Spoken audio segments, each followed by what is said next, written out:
Cu asta pescuim astăzi. 2,20 VTP. Pop-up-urile de la VTP. Să le testăm. Nada, somonul amestecate cu peleți. Aici avem pelete de 2 și micropelete. Iar ca și capac e o nadă cerealieră cu porumb mărunțit. Haideți să vedem ce putem aduce pe partea de mână. După ce am sondat, am nădit. Acum ne pregătim de pescuit.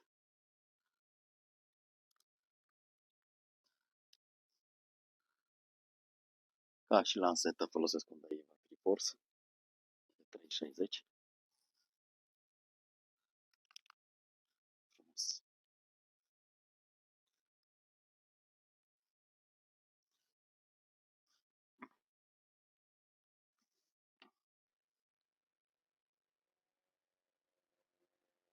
Nu știu dacă se poate numi că am prins pește.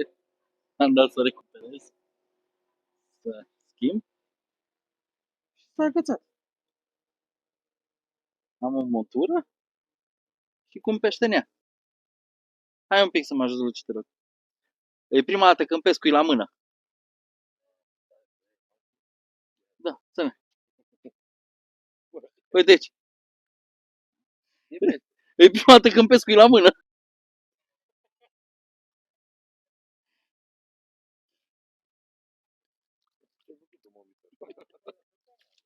A? E caraz, da.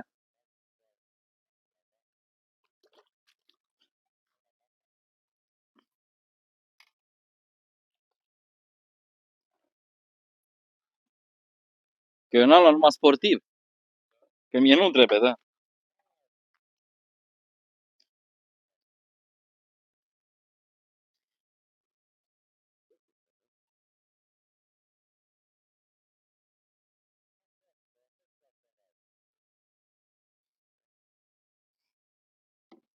Dar cum să-i rupă cu caraz, mă? Dă-o, Doamne iartă.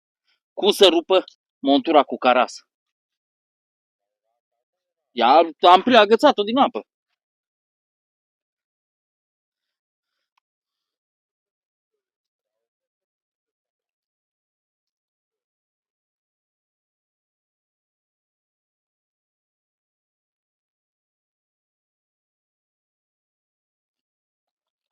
E un crab din ala negru.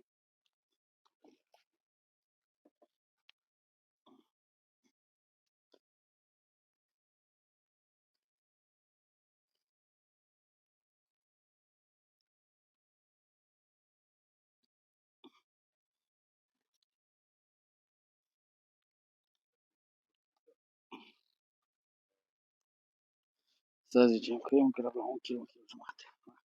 Trageți tu bani la parte asta, Luci.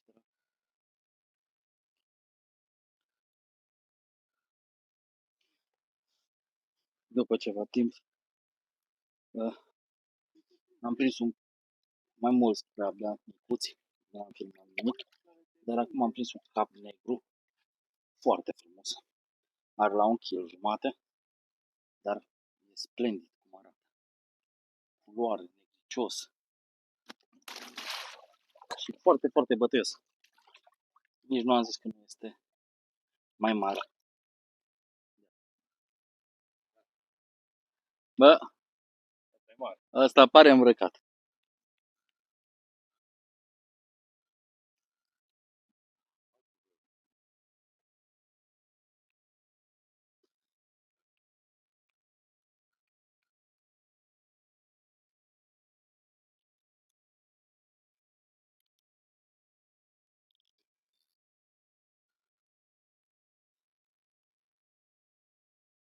Nu e chiar. Nu e chiar, dar e frumos. Stai că vine singur.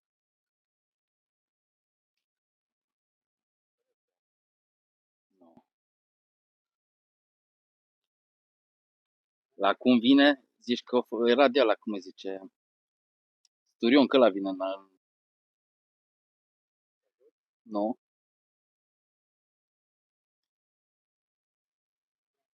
E de la negru.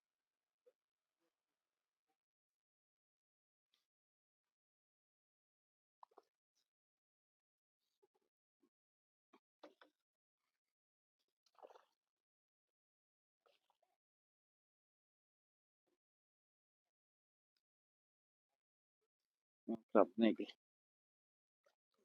Nu e mare, dar e crab.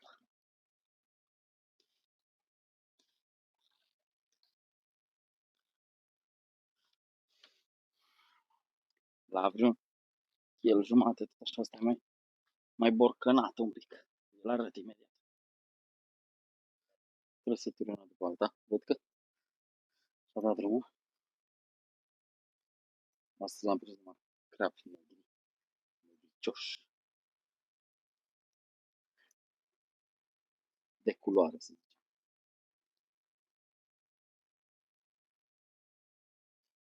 Asta ce e. Acum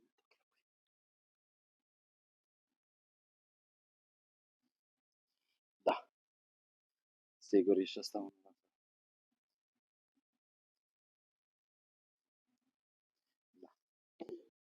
E destul de mică, un kilo, un kilo jumate. Dar e pește.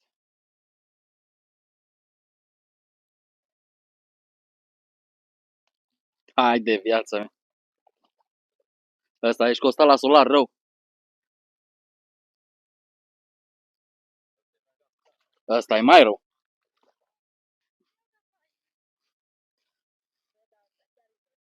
Da, da, ăsta nu e oglindă.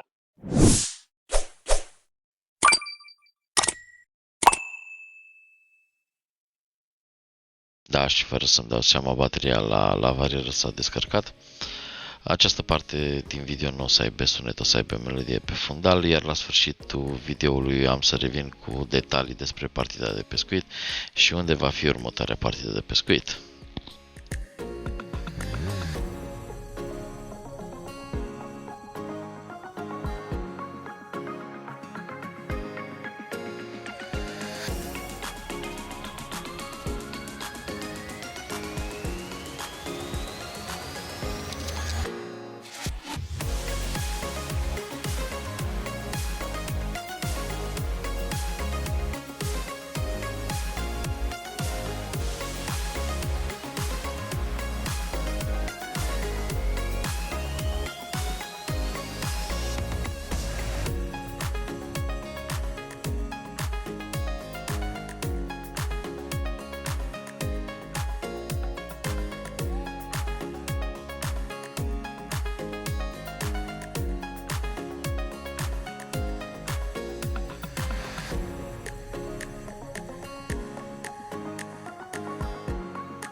Partida mea de pescuit a luat sfârșit. A fost o partidă de pescuit scurtă, doar de 6 ore. Am prins ceva pești, sunt mulțumit. Per total, primii 4 pești au fost cu o talie ceva mai micuță, în jur de 1 kg, 1 kg jumate, iar pe parcurs ce am pescuit am reușit să aducem pe patul de nadă și pești cu talie ceva mai mare. Data viitoare va fi un pescuit la o baltă din jurul Bucureștiului. Încă nu știu exact care baltă mi-am dorit să merg pe balta Nucetu, doar că pe balta Nucetu este concurs când ajung eu, așa că mi-a rămas între Tâncăbești 1, Tâncăbești 2, Boteni și Ozon. Încă nu știu, nu sunt hotărât, încă mai caut bălți până atunci. Iar până data viitoare, nu uitați, dacă v-a plăcut, să dați un like, un coment și un share și fire întinse și salutare!